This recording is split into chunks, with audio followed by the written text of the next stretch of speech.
Hey guys, what is up? My name is Ashley Nicole, and I'm a published author with 4 books already out into the world, and the 5th one coming very soon. Today, I just wanted to break down my process on how I use beta readers because I've gotten my feedback back. And so I just wanted to tell you what I do with beta readers, how I work with them, how I find them, and let you know how my process is going currently with Double Toil and Trouble, which is my new YA Sister Witchy book. If you are interested, I am having a live come out soon. I haven't decided on a date yet, but I'm going to be revealing a lot of stuff, so stay tuned to the end of this video, and I will tell you more about that. But if you like this kind of content where, I do a lot of vlogging, but I also do some sit-down chatty videos about my process for publishing, make sure you hit the like and subscribe and hit that little bell notification so you don't miss a video. Right now I'm posting one vlog a week on Wednesdays.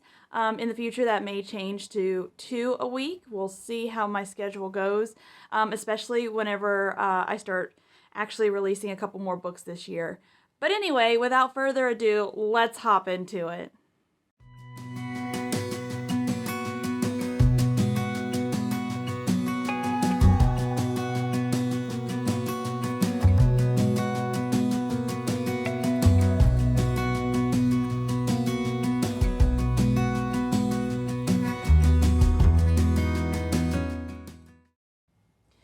So the first thing that I do whenever I'm, working with betas is to create a Google Forms. So the reason that I do this is so that all the people that I ask to be a beta reader, I can kind of sift through the sea of applications and pick out the ones that I think would be a best fit for my book. Because even if you write what you think is the best book in the world, and I'm not saying it's not, but not every book is for everybody. Everybody's got their different likes. Some people don't like this trope. Some people don't like this subplot. Just different things, and not everybody's going to enjoy your book. So I asked questions on here to kind of help me figure out what kind of readers these are, what kind of books they're into, what things they're looking for, and what their expectations are. And that way I can pick out the ones that I think would enjoy the book. Therefore, it's more likely that they'll finish the beta reading for me and give me good feedback, but also that they know the norms of this genre, so that, if you're writing a fantasy, but one of your beta readers only reads romance, one, they're probably not going to enjoy your book, even if you have a romantic subplot. And two, they don't know what the norms are for fantasy. They know what the norms are for romance. So therefore, they're not going to be able to give you the guidance that you're looking for. My cats are playing. I'll have to show you. That's one reason why I make this form. I also put my deadlines in there, so it's, front and center. That way somebody's like, oh, I wanted to read this book, but you need it done in 2 weeks. I can't do that. And then they back out after you've already chosen them. So I do put in there that, this is the time that I would like you to read it in. This is how many words. And then for my beta readers, I also do a giveaway every time I do a round of beta readers.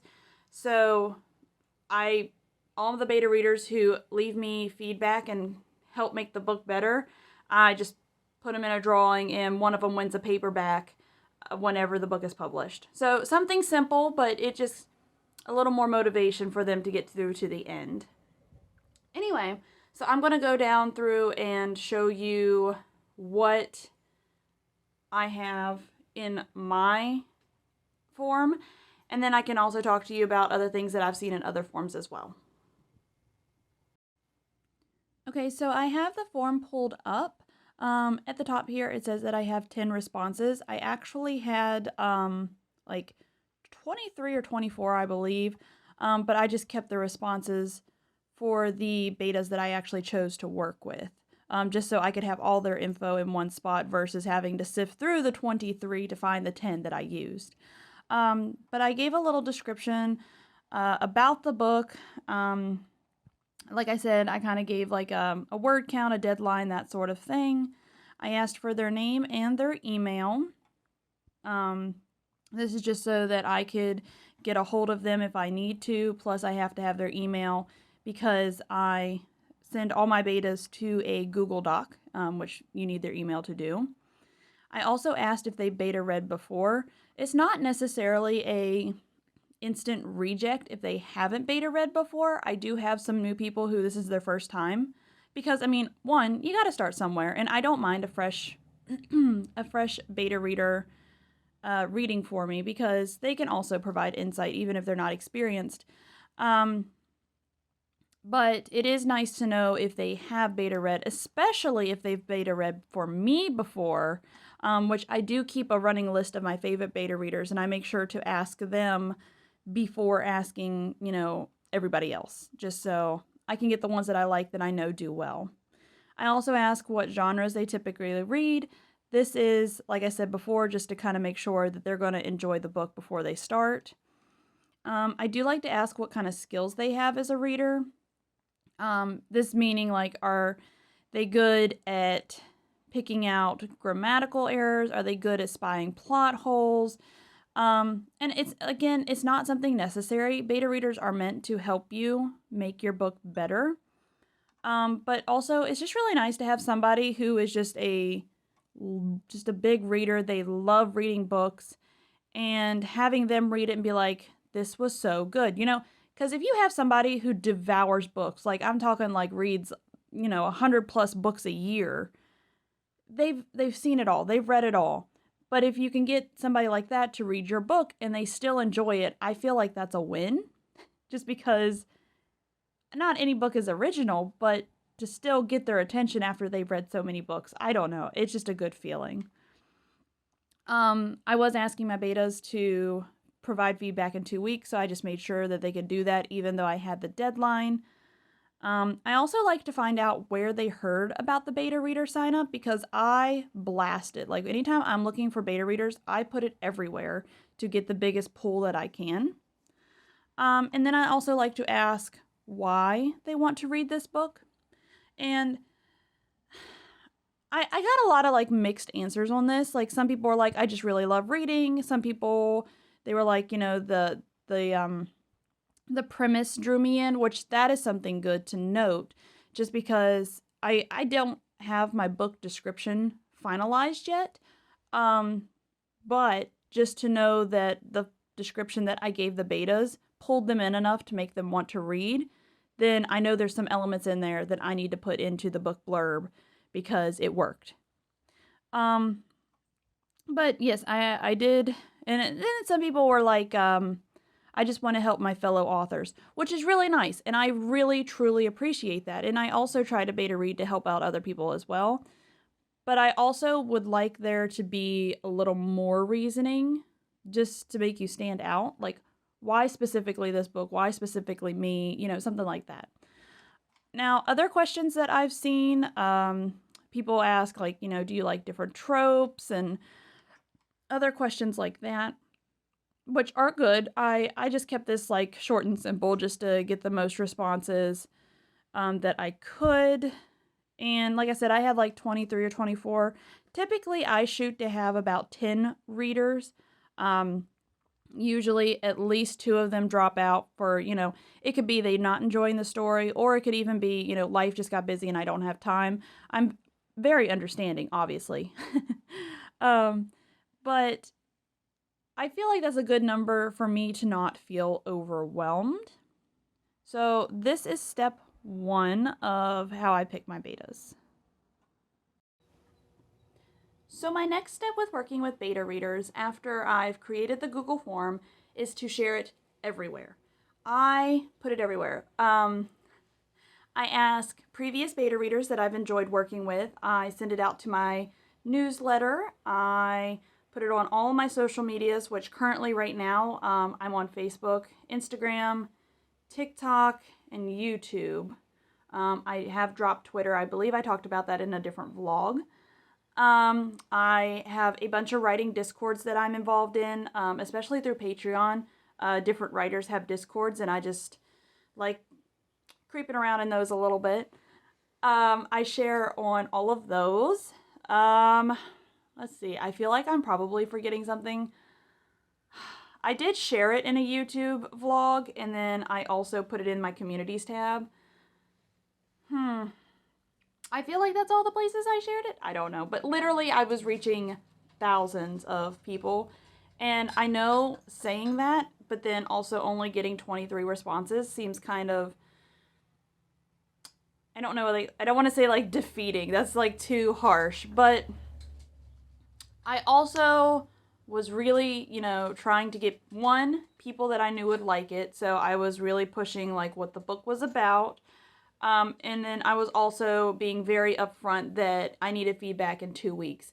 And sometimes when you are trying to write your own things, you just don't have time to read for somebody else and do your own work. And I totally get that. And a lot of times authors will ask for feedback in like a month or even more, which in the past I have, but I had a very fast approaching deadline with my editor because I had to send the manuscript to my editor on March 1st, and I wanted feedback from my betas at least a week before then, just so I had time to incorporate it all, which was still pushing me to get it done for my editor.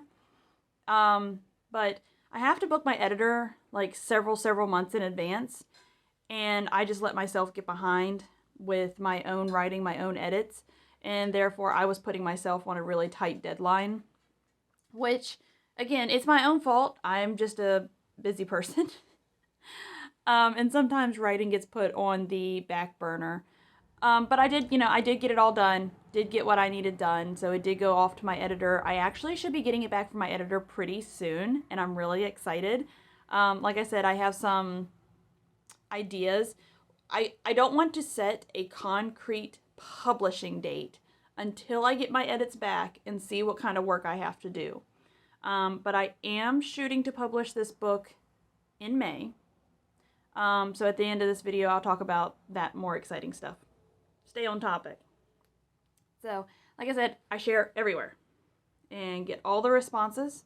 I usually try to cut off responses in about a week. This time I only gave it like 3 or 4 days because, again, like I said, I was on a really tight deadline. So that was also, like, I didn't promote it more than once. It was just like here it is, get it before it's gone, and then it was gone. So, again, it was me not getting all the responses just because of how I did it. Don't go by that. Give yourself time. But yes, ask everywhere, get your responses, comb through them, pick how many betas you want. Like I said, I usually shoot to choose 10, and then I usually end up with 7 or 8, which I feel like is a really good sweet spot, because you want enough responses so that if one person says something, you don't just automatically go with their suggestion, but if 3 or more say it, then you should really absolutely consider it, because that's where the majority is. My betas, they did really good. Like I said, I sent all of my betas to a single Google Doc. I do have expectations at the start of that, so that's going to be the next thing we talk about. But I send them all to a Google Doc, and my betas were really, really good about, like, if one of them said something, like, they would highlight this line, give their feedback, and then another beta reader came in, highlighted the same line and said, I totally agree with so-and-so, or, I don't agree with so-and-so because of this. They were very good about talking with each other, which I really enjoy, because then it lets me see, like, their thought process on why they're suggesting certain things. So I highly suggest having all of your beta readers on the same document, as long as you feel that they'll be able to work together. Like I said, I did it this time. I've done it once before, and it has worked great. And that way you don't have to, because what I've done in the past is I've sent either a Microsoft Word document or a Google Doc to each individual beta reader, and sometimes I even had like 15 betas. And then whenever they all come back with their feedback, I had to sit there and read all 15 of those documents and comb through all those, all the comments. And then I had to compile all the comments into one single document or one single notebook. and it was a lot more work. But with everything in one document, all I had to do was, go through and pick the changes I wanted for everybody. And it was such a time saver. I loved it. So we're going to hop over into the Google Doc, and so I can show you like my expectations. I am going to turn off the comments just to keep my beta readers' identities private, because I didn't ask any of them if it was okay to be in my YouTube video. So, I mean, that's fine. I mean, I'm sure they wouldn't care. But, not the sake of the video, not the purpose of the video, I'm just going to show you what I wrote.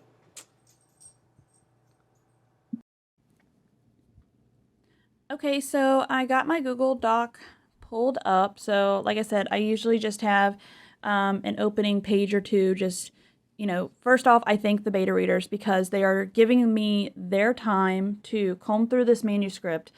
And to me, that's huge. Like, as a writer, we only have so much time to write on our own work. So I am so thankful for those people who decide that, hey, I've got some spare time to be a beta reader and help other authors. That is huge. So I do make sure that I thank them for their time. I also list out my expectations. So usually with beta readers, I use them more as like a developmental editor. So I really want them to focus in on big picture things, looking for plot holes, looking for inconsistencies, making sure everything seems to flow, character voice. If they point out some grammatical errors, it's not a big deal. I just don't want them to be sitting and combing through looking for out-of-place commas, because I am nowhere near that stage. I absolutely am garbage with commas, and that is why I do hire a professional editor for my line edits and things, because I am garbage, as I said. So that's just me telling them. I also let them know, hey, you are in this document with several other betas. Just make sure you be respectful. Everybody has their own opinions. It's just kind of a reminder. Like I said, I don't expect anybody to have like a full-on fight in the middle of my document, but just as a reminder that there are other readers here and everybody has their own opinions. I also like it if they can highlight like favorite things that they like in the book, just so that I could use those for marketing later. So if somebody highlights a quote and says, this was funny, made me giggle, or this, has a lot of intrigue, something like that. It's a quote that I can pull later and put on a graphic and maybe get some more hype for selling more of the books. I also let them know that at the end of the manuscript, there are some extra questions, which we'll go through those as well. And yeah, I just tell them, comment whatever you like.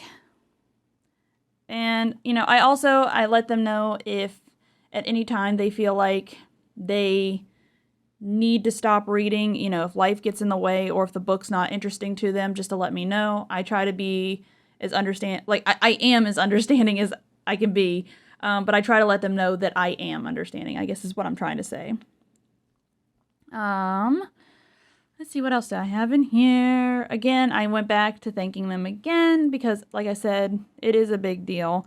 I also let them know where they can contact me. So I leave my email address, I leave my website, which has a contact form. So just like all these different places where they can reach out to me if they have any questions. And then just a little, I know a lot of people are really worried about sending their work to beta readers because they're afraid of copyright, they're afraid of someone stealing their work. If you go to the copyright website, at least in the US, as soon as you put the words on the page, it is copyrighted. You have that proof that you have written it first. So you don't have to be terribly afraid if it ever came down to that. But also, if somebody is so lazy that they can't write a book, I don't feel like they're going to steal someone's work that's incomplete, because then they're still going to have to put in the effort to make it a better story. So I have never been afraid about sending my work to beta readers, but I always do include this little snippet at the end, just understand that this work is copyrighted by me. I also ask that they do not share it outside of this Google Doc with anyone. That's just so, like I said, I just don't want any spoilers. I don't want any leaks. I obviously am not a huge big time author where I have to worry about that sort of thing. But just as a courtesy, just keep it in here. And like I said, I've never had that problem. I've never had anybody try to steal my work. I've never had anybody sharing my work elsewhere. None of that. So I always include it, but it's just an added layer. I've never needed it. And then we dive right into the story, which chapter 1 I read in a previous vlog whenever I was doing some self-edits. So I'll just drop that link in the description below if you want to check that out. Okay, so we've found our beta readers, we've picked our beta readers, we've put our beta readers into a document, they've done the work. So how does it end? So at the end of my Google document, I always put a few final questions, and I'm not going to share my screen on this one just because for my beta readers, as a thank you for reading and giving me their time, I do let them see the cover before anybody else, and I'm just not ready to share that yet. So I'm just going to let you know what the questions are. So I usually ask for their overall opinions on the story. Do they feel like it was a good story? Did it pull them along? Did they get bored? Just overall opinion of the book. I ask them if there was any comp titles that came to mind. This is just for my own benefit for whenever I'm uploading to Amazon or other online retailers where it asks for that's for the keywords. For comp titles, it's more for marketing. But I also ask for keywords, and that's for the online retailers. Sorry. But I ask those things because, they've read a lot more books than probably me. I do read, but I'm not as big of a reader as they probably are. So I ask them, comp titles that come to mind. I ask for keywords that come to mind that I could use. Overall story. I ask their favorite scene. That's just... Again, I can maybe use that scene to market, but it also lets me know what they've enjoyed, so I can do that more. I ask for least favorite scene, and I always ask it what is your least favorite scene and why? That way I have a little reasoning. I can go revamp that scene. I can try to avoid that in the future. It's just information for me to make the story better that they may not have left specific comments about. I also ask for their favorite character, which... Right now, I'm honestly really, really surprised that, because I figured it would come down between the two sisters, Luna and Allie, which it did. And Luna is the more outgoing, adventurous, reckless, party girl, whereas Allie is very reserved, very quiet, very submissive. I really felt like everybody was going to be like, oh, I love Luna, she's so fun. But actually, the majority of my beta readers has said they enjoy Allie more, which is interesting. I also ask, what they would rate the book. If this was up on Amazon and it was, obviously grammatically cleaner, what their rating would be. That just gives me an idea of, how much work do I think I have cut out for me. I also ask... Would they recommend this to a friend? Oh, I also ask if they would be interested in being on my beta reader list. So that's the list at the beginning where I said I had a list of my favorite beta readers to work with. So people that I could call in for a later project.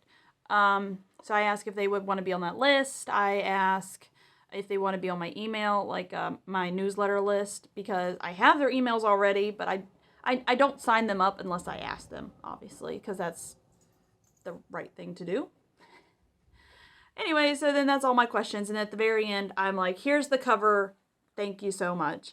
I also ask if they would want to be a part of my street team and my cover reveal team to hype the book out some more. And then I also ask if it'd be okay if I called on them after publication if they would want to leave a review. So that's also kind of part of the street team vibe. But I try to keep in contact with beta readers that I've enjoyed because they are invaluable. Absolutely. But anyway, that is my guide to working with beta readers. After all is said and done, like I said, I go through and I put in all the feedback that they have given me. I pick and choose what I think fits. A lot of times I end up going with what they say. Not because I don't trust myself to make those decisions, but just because I guess I never thought about them because they'll be like, oh, you should have Allie do this. And I'm like, you're a genius. Why didn't I think of that? So, beta readers are amazing. Absolutely amazing. And I use them in place of a developmental editor because I have to pick and choose where my expenses go. And I know how trash I am at grammar. So I definitely need my copy editor. I absolutely need proofreaders. And I absolutely need cover designers because I am not that good. So those are things that I know I need to put money into. So if I can get a group of really, really good beta readers to help me make the story the best it can be, then I'm going to do that instead of the developmental editor. I did have a developmental editor on my first 3 books. And while they were very helpful, I enjoyed working with each of them. I have found that having multiple opinions from beta readers has just been more valuable for me. Now, if you like working with your developmental editor because they break things down better for you, go do that. You do you. But I just really enjoy beta readers instead. And I know with my last book, Haven, I even did 2 rounds of beta readers. I did the first round, did all those changes, and then I did the copy edits. But then I did another round of beta readers just to make sure the story was really solid. And then at that time, they could also pick out grammatical things if they wanted to. That was just something different I tried. I'm not doing that with Double Toil and Trouble this time. But just something to think about. I mean, you can make your own timeline. Just know the order that things should be done in and know what you're asking of your beta readers. Be upfront with everything that you want from them. So that's all I have for you today. I hope this video was informational for you and helping you with figuring out how you want to work with beta readers and seeing my process with how I do it. So for the exciting news, yes, the exciting news that I said was at the end of the video, and I don't want to forget to tell you because then I would feel like a jerk. So, as I said before, Double Toil and Trouble is getting really close to publication. I'm shooting for a May release. So I was thinking about doing a live stream, kind of like a, I don't know, like a live stream party. I know a couple authors do those. Mine's probably not going to be that extravagant because I've never done one. And I have no practice at all, especially with lives because I tend to ramble a lot and I also stutter a lot. Like, you don't even know how many takes go into my vlogs. But I thought it would be so cool because I have the cover done. I just got my blurb back from my editor, so I just have to make a couple tweaks and then it is done. I have a book trailer done. So like I have all of these things I want to share with you. But I'm waiting for my edits to come back for the entire manuscript first.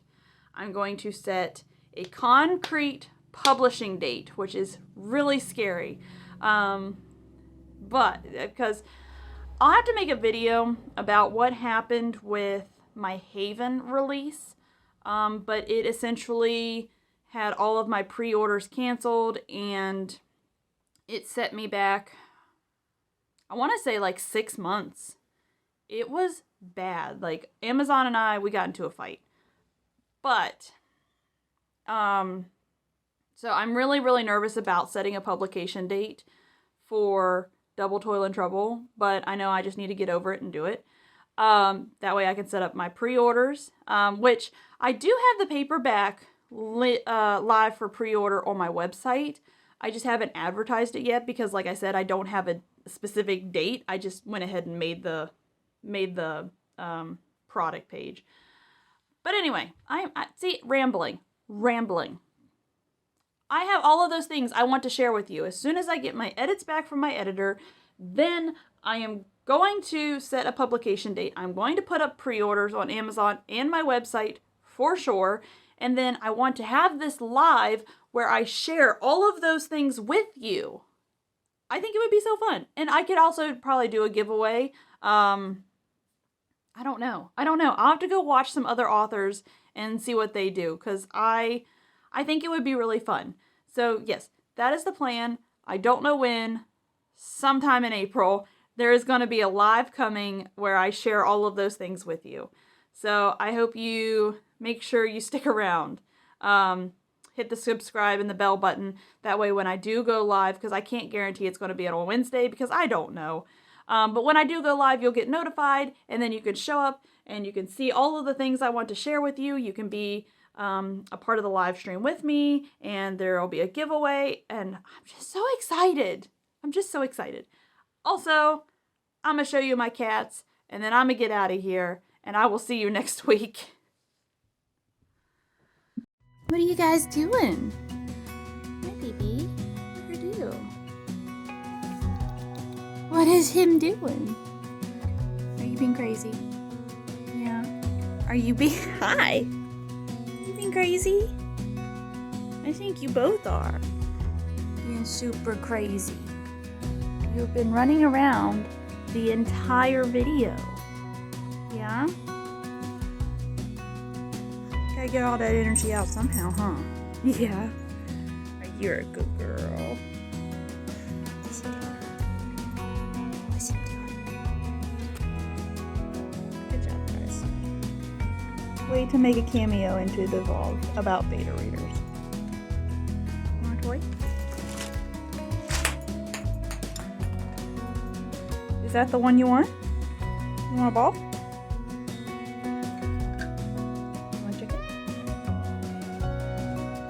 Want a chicken.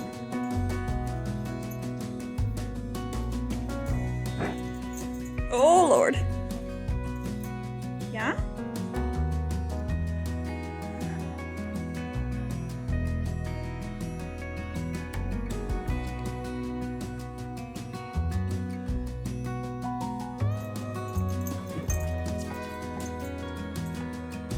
Wants the chicken.